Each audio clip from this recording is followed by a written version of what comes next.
should try that again. We should. Better energy this time. Good morning, friends. Good morning. That was a little bit better. Okay, well, Perfect. We'll take it. We'll take it. Super excited that you guys are all here today to learn more about unleashing student strengths. Allow us to introduce each other. This is Rachel Poland. She's a third grade elementary teacher in Mattoon, and her top 3 strengths are relating. She can take pieces of information and try to find connections with anybody or anything around her. She's also a future thinker, not a day-to-day kind of person, but she loves to think ahead into the future and what that might look like. And what you saw in the hallway, her top strength is presence. She can say nothing or say anything and light up a room just by being there. So, Rachel Poland. Thanks. This is Monica Genta. Her top 3 strengths, we'll start with achievement. So achieving is one of her top strengths. I think a lot of us often think of achievement as like everything that you can be the best at, be the very best. Achievement is sometimes more than just being the best, but accomplishing lots of things, always setting goals. Monica is an avid goal setter. Another thing that she is definitely strong in, another strength of hers, is confidence. She's very, very confident, so she knows that what she's saying is the best thing to say, and she rolls with it from there. Her third is competition, which is not a strength that I share with her, but Monica can make anything a competition, which you very clearly saw when you were walking in. And just so we're all on the same page, I won. Large slide was the winning. And just so you know, Mrs. Johnson, you are the one that tipped the scale, so thanks a lot. My team member, and she leaves me out in the dust. Oh man. Okay, so I know a lot of you are somewhere in your teaching career. We sometimes get pre-service teachers. Pre-service teachers, raise your hand. Okay. Yes, we love pre-service teachers. Oh my God. Yeah, we've had the opportunity to speak with like Golden Apple Scholars and on Eastern's campus. It's one of our favorite groups to speak to. Classroom teachers. Current classroom teachers. We love classroom teachers. We are classroom teachers. We love that. And school administrators. We love those too. Administrators. I've got a degree in leadership, and she's pursuing one right now. So just a lot of love is the bottom line there. So we're going to tell you a little bit about one of our passions, and it's about student strengths. But first, the American myth. We kind of start by saying, as teachers, we often say to kids, you can be anything you want to be. Work your hardest, try your best, and you can be whatever you want to be. And we hate to say this, we hate to break it to you, but you can't be anything you want to be. It's like a wah, wah, wah. Right we started off gates. on a nasty note. You just can't be anything you want to be.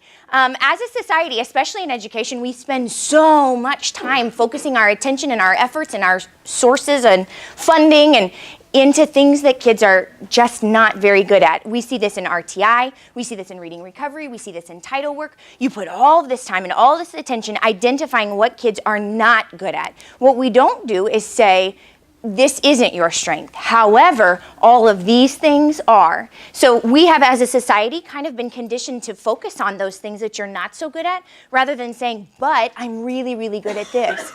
And what ends up happening in that regard is, so you improve your weaknesses a little bit. So say if we're talking letter grades, we're a C. You improve them a little bit, you're now a C. So you're not an F, but you're a C. But what happens then is those strengths that if you nurtured them and if you put some time and you put some energy into them, you could become from a C to an A. Now you've put nothing into them. So now you're a C student there. So now what do we have? We have a C student all the way around. We're not strong in anything. We're not necessarily weak in anything, but what sets us apart from anyone else? As a middle school teacher, my students have a different outlook on this. So a 12 or 13-year-old, you conference with them at the end of the year, and they might have been in like an RTI reading group the entire year, and you sit down and you're like, okay, let's talk about the progress. You were in like the red, and now you're in the yellow. That's great progress. What does that mean to you? And the middle school student would say, well, I just suck a little less now. And it's like, right? Like that's not the mindset that we want to instill into our kids. We want them to find something that they're good at and then make them great at it. So that's the whole concept behind this. And people are naturally wired with strengths. There are things that we just can't explain why we're good at it, but we are. And that's what we want to unleash in our students, and that's what we have been on the quest to do for the past few years in our classrooms. What is happening? That was magical. That is not our computer. Wow. Oh, That's my. really something. Oh. A little something there. Wow. okay. We unleashing some strengths. Do we know? Can we? Hey, Abby that's- Schmitz, could we take care of that? Schmitz, I think that's happening in the room next door. Is there a way to get these speakers off? We are loud, but I don't I know can if talk we over the top of it. can Mrs. talk Johnson over that. knows I can talk over the top of it. Okay. So we started. I can't believe that happened. I can't believe it. Oh my goodness. Okay. Do you think we're gonna get that? I don't know. I feel like we're stuck It's in a really Disney movie. something. Like with the people in the Okay, here we go. Okay. So while we say you can't be anything you want to be, what we want to teach kids is not you can be anything you want to be, but you can be a whole lot more of who you already are. So in taking this and linking it back to like a curricular approach, as teachers, we want our students to achieve things within our classrooms on a lot of different levels, and academics is certainly one of them. So developing strength enhances character. When our kids are happy and healthy, they're going to achieve more in the classroom. So developing character enhances achievement. If a student feels good about who they are, about what they're doing, and they know their strengths, they are going to naturally want to improve in other areas of their life, including within the actual classroom. So what we first want to, just kind of a disclaimer, we're not affiliated with any program. This isn't a program, it's not a Basel series, it's not a buy it and it comes in a teacher kit and suddenly you've unleashed your student strengths. It's not that. We're not selling you anything. It's not a program, it's a mindset. It's an understanding that each person is wired with these strengths, these internal strengths, and it is what we feel our job and our pleasure, our privilege to unleash these in kids and show them that we'll get all that academic stuff and we can handle that, but let's talk about this amazing person that you just naturally are. We know our kids as facts and figures. Interestingly, we just sat in a meeting yesterday, and at that meeting yesterday, we took 120 kids and we broke them into groups and said, approaching level, on level, below level, above level. Within 15 minutes, we had 120 kids sorted and put where they need to be. We could give their reading level, we could give you what Lexile band they need to be in, we could give you all this logistical information. However, could you say what their top strength is? What's something that internally, not in education, not at school, just them as a person, what makes them so special and so unique and such a cool kid? And that's something that I think in education we often forget because we are so focused on what is their Lexile band and what's their reading level and how is their math fluency? And so do we know our kids as people? And if not, boy, it's time to start. So one thing that we have really found is that programs don't change our students. We can go from Saxon math to my math, and that might change their math score or their math comprehension, but that doesn't do anything for them as a person. That gives them another skill to have in their toolbox. But what does that do as a person? How is that going to prepare them for their future? In the middle school, we start looking at that college and career readiness. That's something that's being pushed younger and younger and younger. We're not really doing anything for our kids if we're drilling math and we're drilling reading, we're drilling all these things. We're certainly not saying that those aren't important skills, but we just think that there's a natural way to fuse this into your curriculum right now. So this brings us to the concept of interest, skills, and strengths. We talked about how we know our kids as facts and figures, and I think we as teachers do a really good job knowing our students' interests as well, and we try to tie these into our lessons so that they can make connections. We talk about sports or about music that they might like, and those are really good teaching tools. So knowing what your students enjoy, knowing their interests is a really good thing. This is something that your kids just like doing. So it might be playing baseball, it might be playing the saxophone, it might be traveling. Both Rachel and I, we love traveling.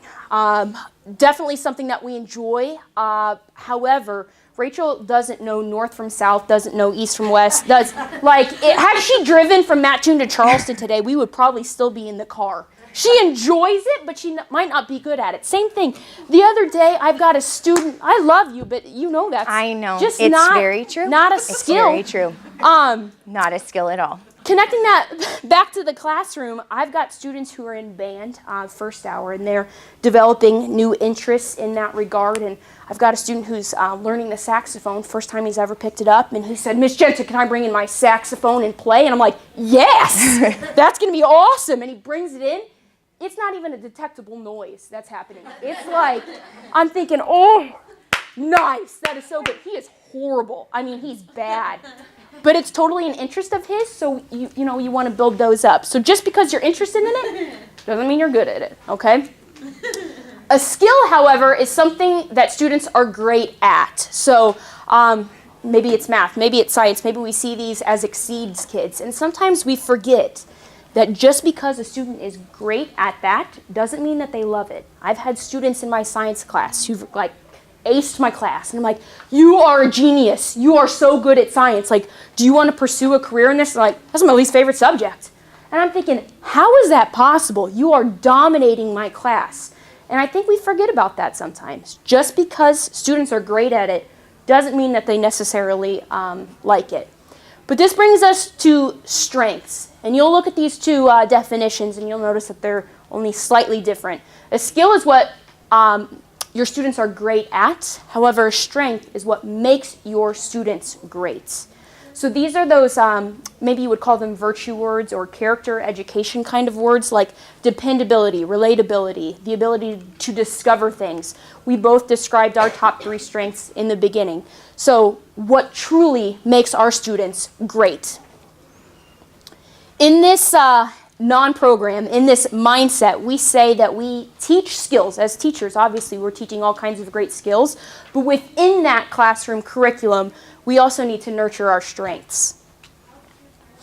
Sometimes it's nice to put a face to all of this. So this is my advisory group, and we had just finished what I call the Life Mile, and this is very different than a PE mile. The PE mile is this dreaded experience where you don't eat lunch before because you're afraid you're going to puke because they've got the stopwatches out and they're like yelling at you, and you're like, "Oh God, what's my time?"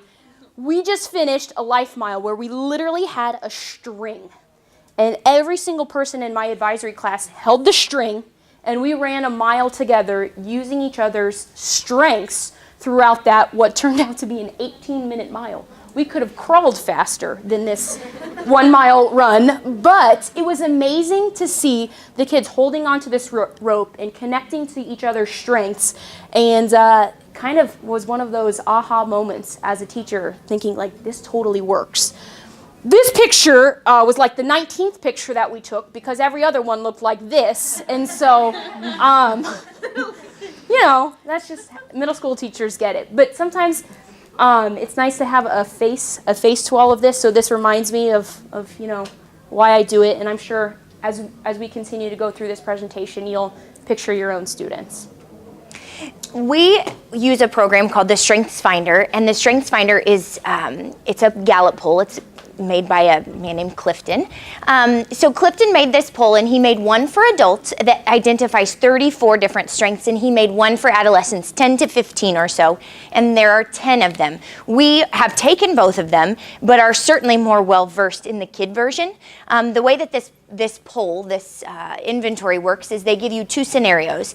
If this were to occur, would you react in this way or would you react in this way? And then you have to choose the way in which you'd react, and they kind of incorporate all those results and then identify your top strength or your top 3 strengths. So we are going to talk a little bit today about the kid version because we are so well versed and because this is what we talk about and this is kind of what we live each day with our kids. The cool thing that we do is we just put the words up there and ask that you kind of read through those words and think about yourself personally. What is it that you think, without any explanation as to what these mean, what is it that you think makes you special, makes you unique? What makes you great?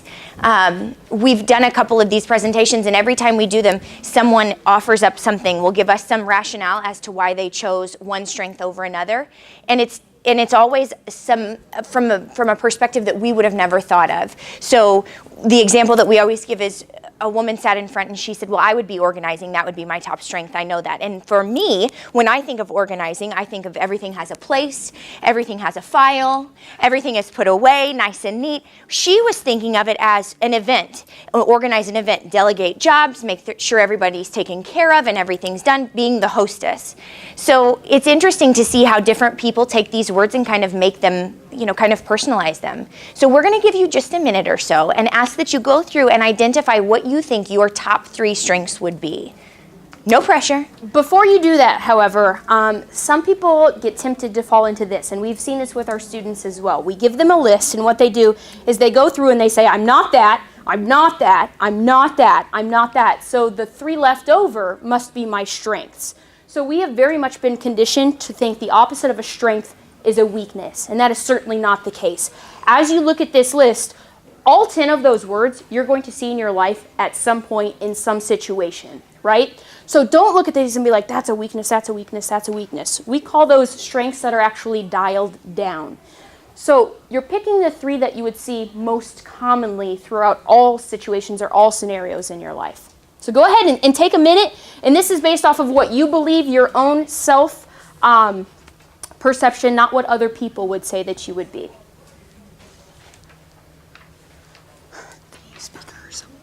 Abby said the speakers are connected, so if something comes on, they can't turn ours off. Just so you know. Oh, okay. It might be a Disney movie. Awesome. This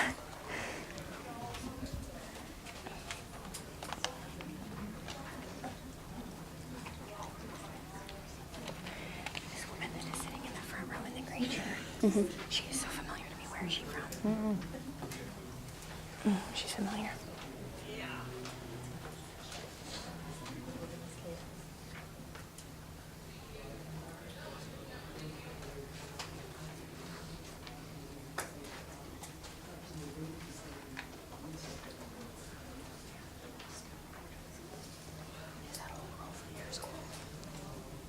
Paul is the only one from Williams. Oh, there's a from Riddle.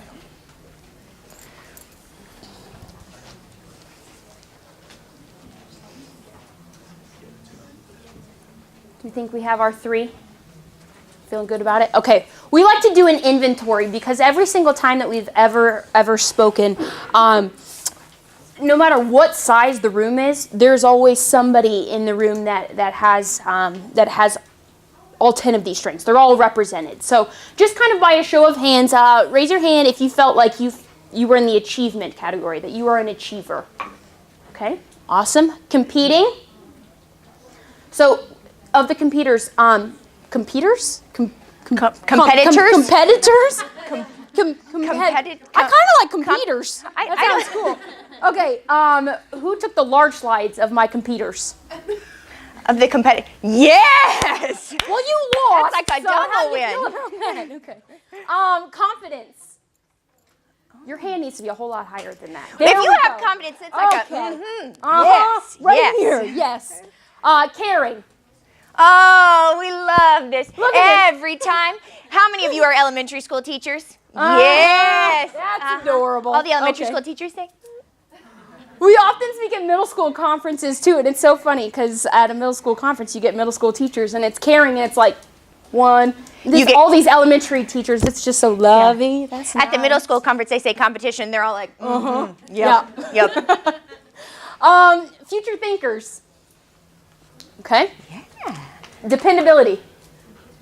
So, this makes me feel bad every time. It does. Let me tell you, there's a fun fact about this. We have taken many different strengths finders, lots and lots and lots of them, as many as we can get our hands on. 2 fun facts. 1, we have never shared a single strength. Not one ever in any assessment that we have done. Second thing is we've taken so many of these and we have never, both employed teachers, maybe we should say that, never have we ever had the strength of responsibility or dependability. Educating America's future. I don't know. They're just dialed down. They're dialed That's down. right. We are dependable. It's okay. Organizers. All right. Relating. Oh, Mrs. Johnson, I agree. You can relate. I can relate. Presence. And the hardest one to say, discoverers.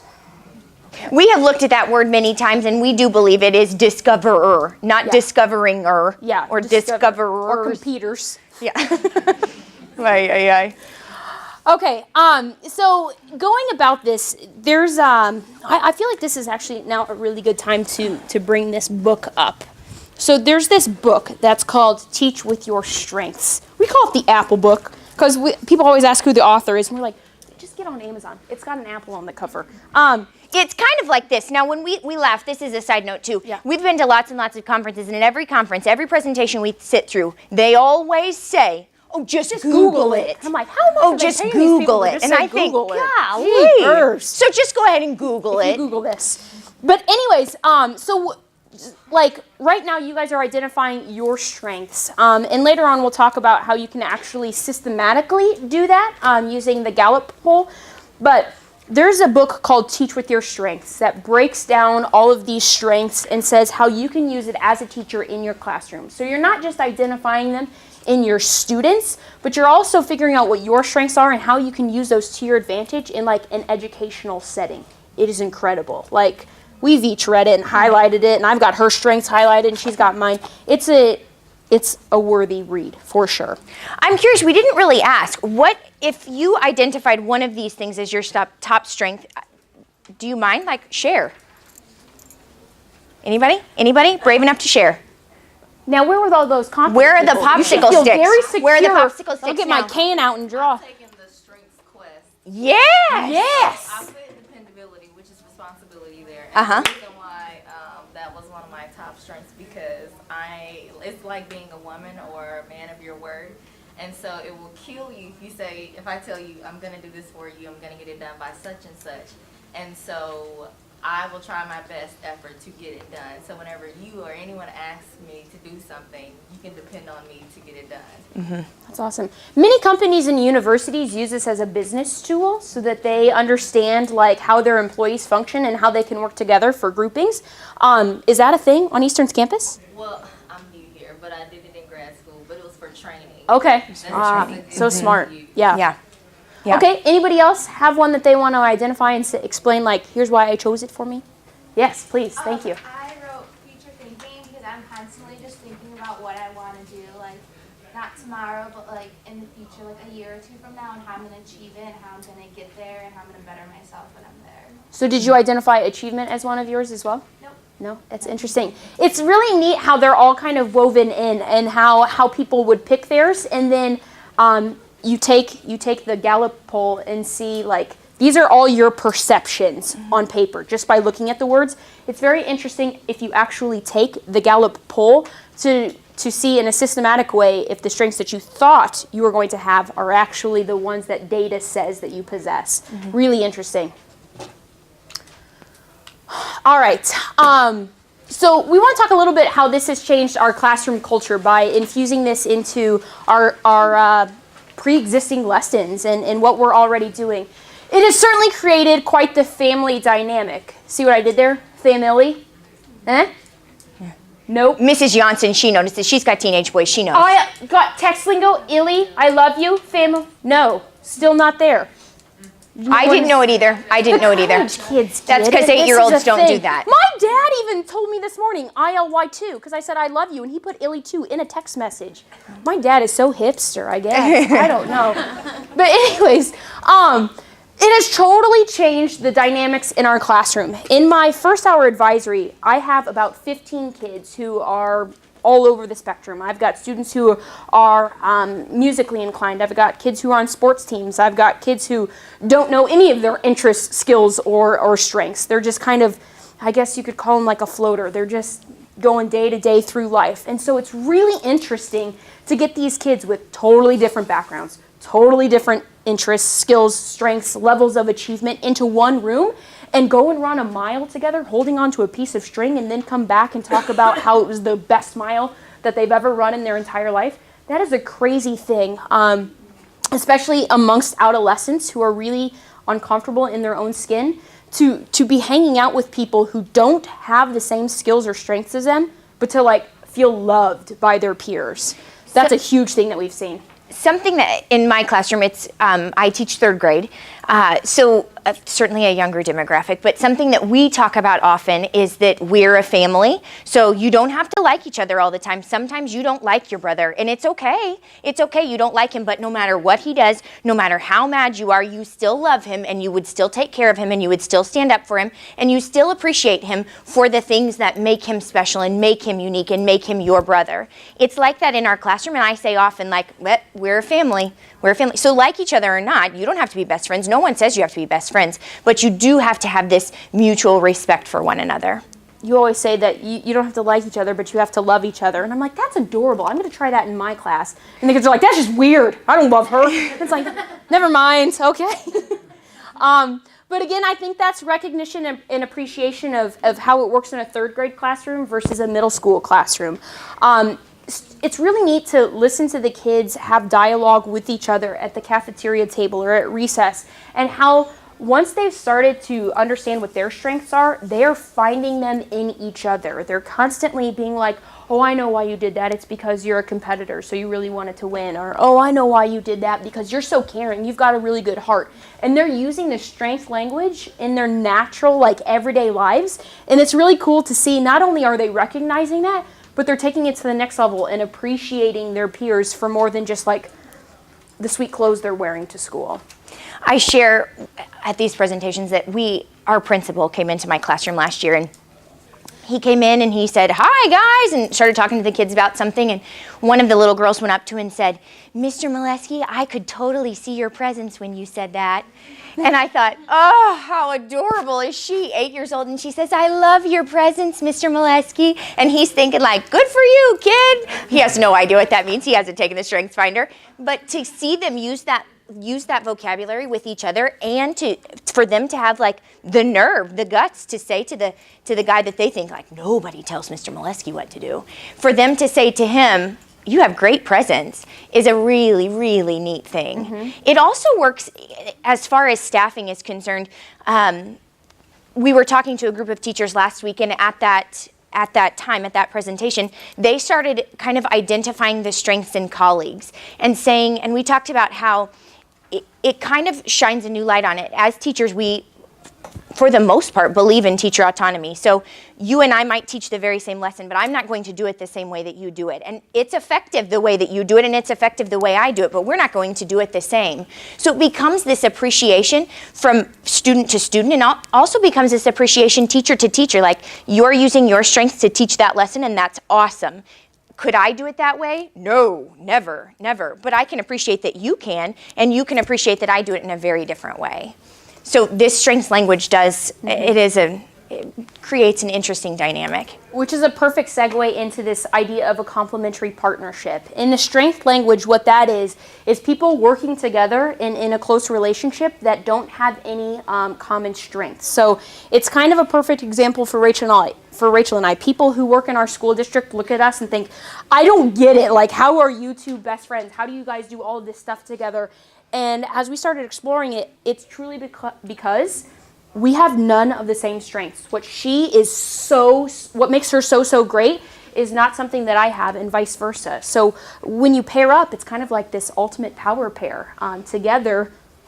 Practically the perfect person. I mean, practically, right? Wow. I don't know how else to say it, but They agree, obviously. Clearly. But we see that in our classroom too. And talk to them about how we've done projects in our classrooms where we look at these lists of strengths for our students, and we've piloted like, how should we pair up the kids? And it's really interesting what she saw versus what I saw. So again, I teach third grade 8 and 9-year-olds, and the first time, there is no strengths finder, there's no strengths quest for a third grade student. There isn't one. So what I did instead was research the 10 strengths that we give adolescents, and then as the year went on and as you get to know your kids, I mean, obviously you spend 40 hours a week with these kids, you know them well. And so I would start taking notes on like, oh, well, that was a sign of her caring, or that was a sign of presence, and kind of started lumping them into groups and saying this group of 4 all has presence and this group of 6 all is caring, and kind of started putting them into their own groups. And then I thought, okay, let's try this a couple different ways. First, let's put all the kids that are caring at one table and all the kids that are competitive at one table together. And It was incredible. It was incredible. They could have moved mountains. You give those competitors something, and I mean, it is like they just can't stop. One thing after another after another. They fly.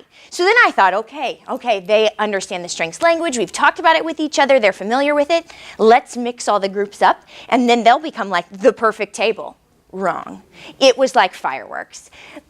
She's doing it wrong. I don't understand this. I don't like this. Ah, you know? So it was bad. It was bad, bad, bad, bad, bad. So for 8-year-olds to put them all in same strengths groupings, it's just incredible because they understand how each other works. They're not old enough. They don't have enough maturity to say, you're not like me, and that's okay. I appreciate you for the person that you are. No, they say, I like you because you're just like me. You're the same as me. I get it. So for my classroom, the best thing to do was put them in the same strengths groupings and just watch them fly. It was amazing. Yeah. Not so much in my room. It was not cool fireworks, like real negative fireworks. So I put all the competitors at a table, and they got nothing done because all they could talk about was how much better that one was than the next one. And I was like, guys, we're going to work on this like common activity. And it's like, well, mine's going to be so much better. And it's like, no, you were working on one thing right now. And the caring kids were just like, I really like your shirt. That's really cool. You're really nice. And it's like, okay. So you get them all together in like matching them up and getting those complementary partnerships.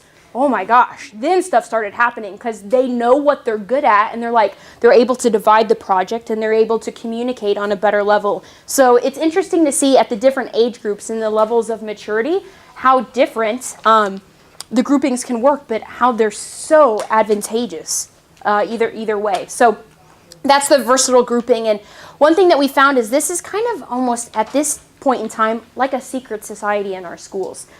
This is not something that's been fully implemented in our schools or in our districts, but in our classroom, the kids get it. And so then they start talking to their peers about it, and they're like, what are you talking about? This sounds awesome. And they can't necessarily communicate on the same level with the same language, but we've also found that it sparks interest amongst other people. Like, tell me more about this, especially with adults. We have found in our school district more and more other teachers are asking about this mindset and how they could use it to their advantage. Oh, our Gusky quote. Standards-based grading, Tom Gusky. Anybody? No? Anybody? No takers on nobody knows standards-based who that grading. is. We are nerds. Okay. There's this amazing man by the name of Tom Gusky who we've seen a number of times, and he speaks about standards-based report cards. And we were at a conference. Which has, by the way, nothing to do with this. There is no connection. But Zero.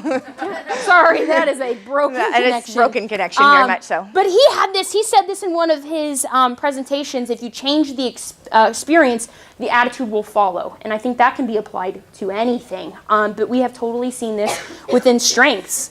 We have changed the experience in our classroom. We have changed the type of environment that we have created, which has then changed character development, changed achievement, and done a lot of positive ripples. How are we doing on time? We don't have tons of time. So what I want to do is go through one specific student that I had in my advisory class and talk about all these relationships and how the strengths language positively impacted not just the student, not just the teacher, but all kinds of relationships. So from a teacher to student perspective, this is the number one way that I feel like strengths has improved my classroom. I had a student named Spencer, like HIPAA of education. Yeah. But anyways, so Spencer was he was very much overweight, and because of that he struggled with breathing, and he was pre-diabetic, and he missed a lot of school, and it was kind of a hot mess. So this was super, super, super beneficial for him. His top 3 strengths were he was relatable, he was caring, and he was super, super dependable. So one day in my advisory, I started training for my very first marathon, actually with Rachel. We decided that why not run 26 miles? That sounds great. Look at all the great quality time we'll have running 1,000 miles together in like 6 months. So we did it, and so we started protein. And quality time it was. Quality time it Quality was. time, Yes, indeed. goodness. So we thought we'd better get in shape. So we started drinking protein shakes because that's what you do, I guess. And so we got the shaker cups. We looked like it. I mean, we had the shaker cup. You got all the gear. Yeah. So you look like it. Yeah. We did good. We're fooling somebody. We did well. No, we finished. Okay. Anyway, so we're drinking these shakes, and we're shaking them up in first hour. And Spencer says to me, "What is that? That looks disgusting." I'm like, "It's delicious. You should try it." And it's like swallowing rocks as you drink it. But so each morning after that, I told him a little bit about it and why I was doing it. That was important. Like, it's for the marathon. I want to be strong. I want to be able to successfully complete the race. And so then the next day, Miss Gentle, what flavor is that? And so we talked about it, and it became this thing. Every single morning we would talk about my protein shake. On my birthday, I walk into my classroom, and there's a container of muscle milk and a new shaker cup. And I'm like, who knows me this well? This is fantastic. I assumed it was from another teacher in the building. And he comes in and he's like, "Did you get it?" And I'm like, "Did I get what?" And he's like, "The protein powder." And I'm like, "No way, that was from you." And he's like, "Well, yeah, I know that it's really important to you, so I decided I would get you some. My mom took me to the GNC and we got you this." And I thought, totally demonstrating his caring quality and his relatability. This was not something he was interested in at all. Running was not an interest or a skill of his, but he was able to start talking about it and relating to me, and he wanted to show that caring component, and it was just one of those really, really cool things. Same student. I said he was absent a lot because of his health. He was constantly absent. So after 3 or 4 days of him being absent, I would call individually on my plan time, but I thought we should call as a first hour. So my first hour advisory family called him on speakerphone, and he answered, which is shady. Someone's like, "I saw him on the Facebook last night. And I'm like, he's not sick." So we call him on speakerphone, and we talk to him, and we're like, "Dude, we miss you. We really hope you're coming back." He was there the very next day. And later on in the school year, another student had been absent, and he said, "We should call them. You remember that one time you called me during first hour? We should call him. I bet he'll be back to school tomorrow." Again, that caring and that dependability. These students are depending on this advisory relationship, so we should call him. Kid was back the next day. So this is just a small example to show you that this mindset makes a difference. Parent to teacher, he was constantly having missing work, and I was able to talk with the parent, and he was so dependable. He would be gone for 5-6 days, have a stack of homework this big. The second that he returned to school, it was all finished and on my desk. Another one, this is really important. If we've got special educators, when you're sitting in those like IEP meetings or you're getting ready for your annual review, and the special ed teacher comes to you and is like, what's a student's strengths? And you're like, well, they're very respectful. And they work hard in math class, and it's kind of like stretching, like I can immediately go to the. But in that same thing, you can go to the weaknesses. Like, where do you see the problems? It's like I mean, you can list. Yeah. But what's he really good at? It's awesome. I love when the special ed teacher comes to me and she's like, "Monica, I know you'll know. What are their strengths?" And I'm like, this. It's like, put that on the IEP, because that's like for real, and I can give you examples of each of those. So it's a wonderful tool in every way, but in special ed, it's awesome. The last one that we didn't put on there was last year, after I kind of introduced the strengths with my students, I had a student, and she was one of 7 children. It was a yours, mine, and ours kind of family. She was the oldest of 7, and she loved strengths language, and she totally took to it and just embraced the whole strength mentality. And her dad called me, and he said, "Mrs. Bullen, I don't know what all this strength stuff is, but it's working. I don't know what it is." She came home last night, and he said, "I'll admit, like, my wife's working a couple of jobs. I'm working a couple of jobs. We're just trying to put food on the table. There's 7 kids. There's a lot of them." And so he said, "I was short with her. She asked me for something, and I was short with her, and I shouldn't have been, and I know that's something that I did wrong, but she left me by myself, and a few minutes later, she came back up to me, and she said, 'Dad, I know you're stressed, and I know everybody's working really hard, and we're not getting to spend much time together as a family, but I sat down and I looked at all 9 of us,' so 7 kids, 2 parents, I looked at all 9 of us and identified what each of our strengths would be and how we showcase that in our family and how that makes our family dynamic work." And it was like this, bring you to your knees, choking back tears. because I thought, this is amazing. They're not just taking it here and using it with each other and with their teachers, but they're taking it home and they're sharing it with their families and with their friends on the playground and with their friends at the bus stop, and they are totally embracing this strength thing and using it in the most positive way that they could. So we talk a whole lot about what the mindset looks like. So if you're interested in kind of figuring out in a more systematic way what your strengths are, there are a couple options.